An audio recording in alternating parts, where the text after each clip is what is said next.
Hello, my dear students.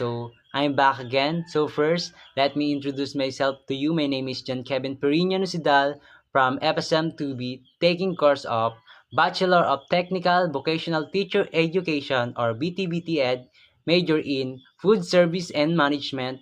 And today, I will be discussing the Lesson 7.2 Enhanced Teacher Education Curriculum anchored on outcome-based education. Handa na po bang makinig? Tara, samahan niyo ako. Desired learning outcomes.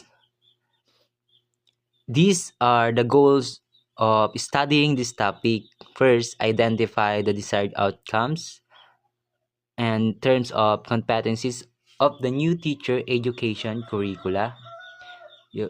Meaning, you will learn and recognize the specific skills, knowledge, and qualities required by the new teacher education curriculum. For example, you understand that you need to be a good teaching and skilled technology and have professional values. So, second, be familiar with the degree programs, the context, the delivery modes, and assessment in a new teacher programs. So, meaning you will get know the different degree course offered like VEd, BCS-Ed, and etc. What is taught, how classes are conducted, and how students are evaluated. For example, you know what subject you will take and how your performance will be graded or assessed. Pangatlo po, analyze the new teacher education curricula and the context of outcome-based education.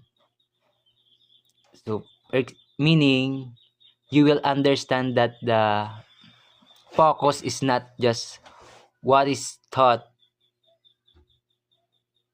but on what the student actually learn and can do after the lessons. So,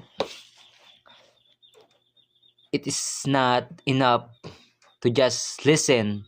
The important thing is that you can apply what you learned in real life or